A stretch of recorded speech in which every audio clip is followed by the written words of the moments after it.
Well, we started with KB Mapatse, who admitted that he lied about Ronnie Cassars.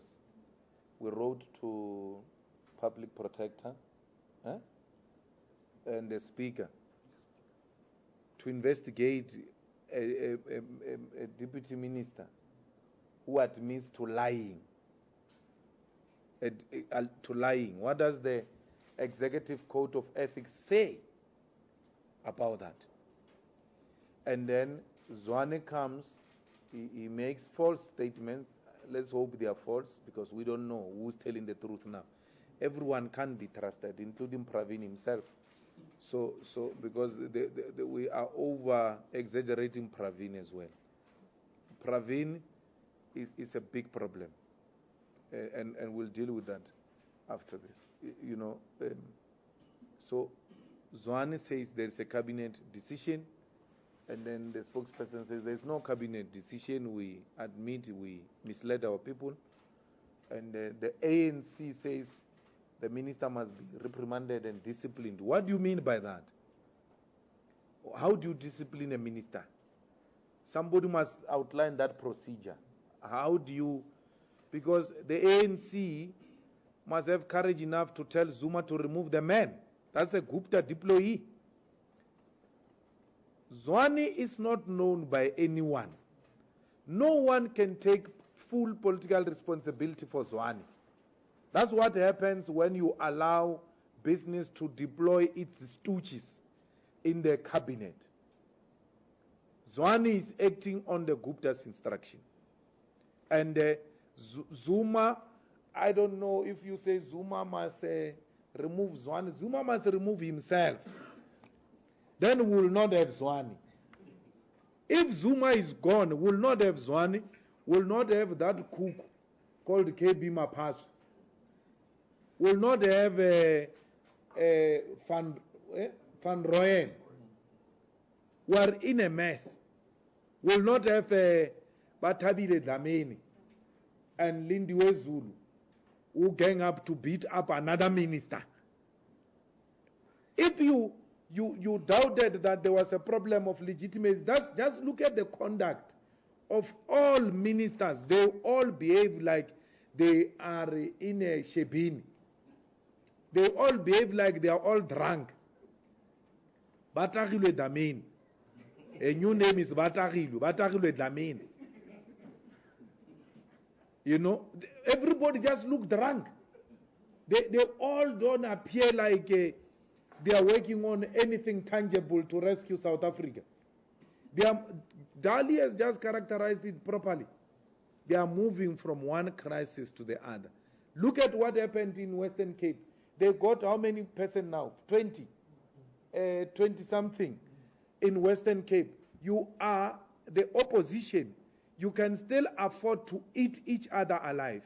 They release a statement, and then followed by another statement denouncing the first statement, then followed by another statement denouncing the one that denounced the other one.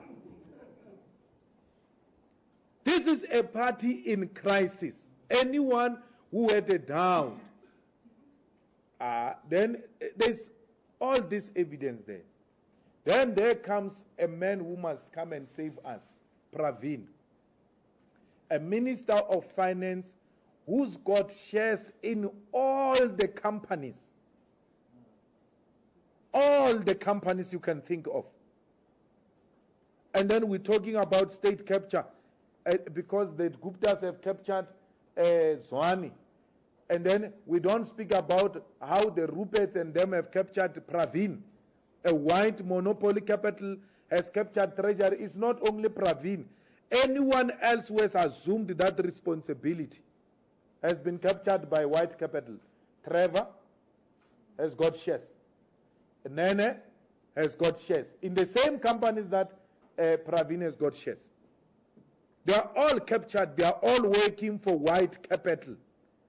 And then you've got these ones who are working for black corrupt capital, which is an immediate threat because it wants to capture treasury. It's tired of getting money through tenders. They want to get it directly from Reserve Bank.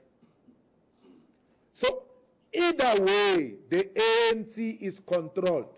When you take it from Zuma and Zwane and you give it to Pravin, then you are giving it to white monopoly capital.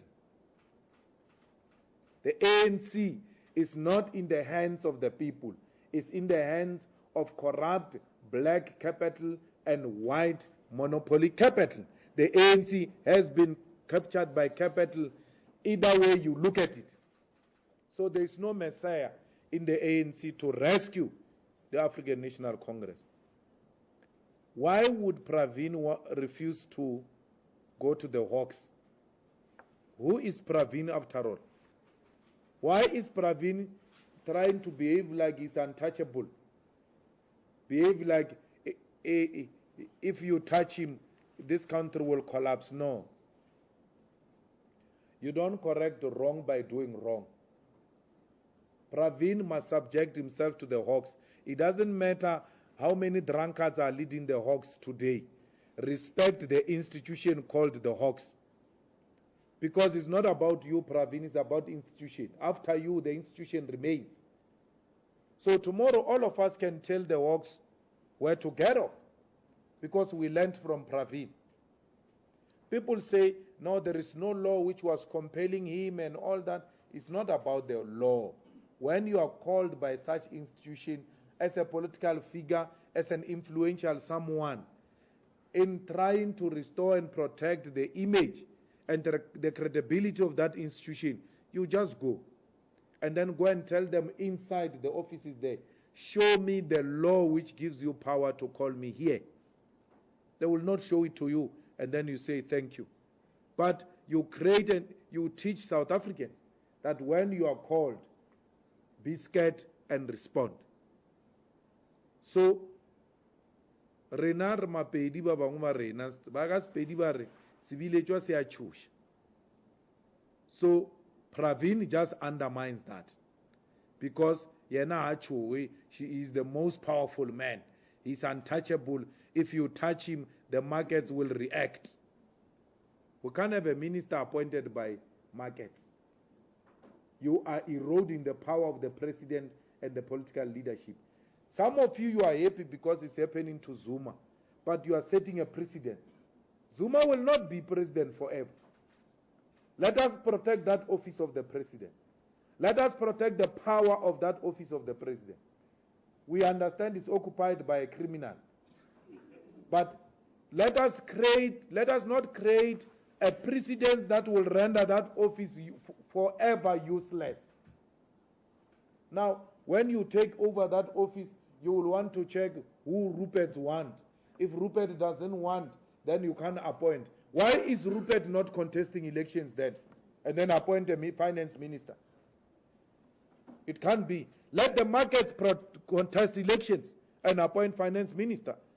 Finance ministers and ministers of cabinet must be appointed by the president. And we must all allow the president that space.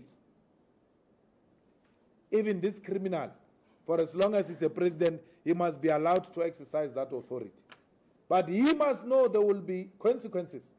Like any other president, your appointment must either reaffirm the markets or they will react. And when they react, how do you explain yourself? You have to be accountable. But we must not create a hollow office of president, which can't have any power even beyond Zuma.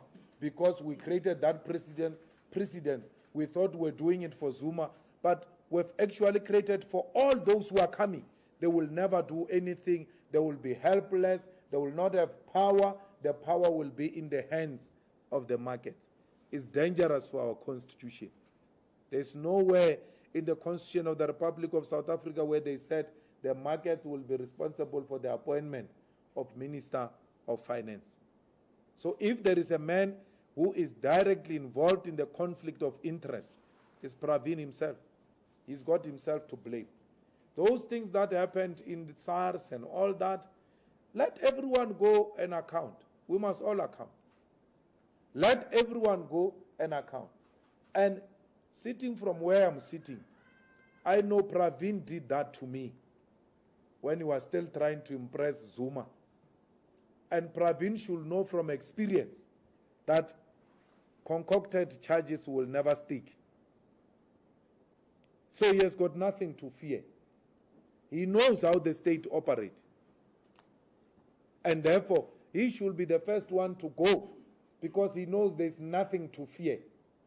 We know when it comes to SARS and its allegations against Pravin, nothing will stick. The only thing which people can have legitimately against Pravin is his business interest, whether it's not compromising him. Minister of Finance having shares in Standard Bank or in the banks, yet he must still supervise an institution that must supervise the banks. That's what we should be talking about, not those things of SARS, non-stories of the Hawks, which are sent by Zuma to harass Pravin. That's not the case. The case is Pravin's business interest, which compromises his objectivity as a Minister of Finance. If you raise that, I'm prepared to listen. Not those things of SARS. That's a concoction. That's political interference. That's political persecution. It has got nothing to do with the wrongs that Pravin did.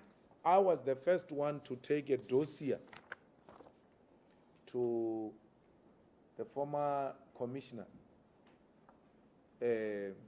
Mahashul, about the illegal activities of the so-called rock unit at SARS.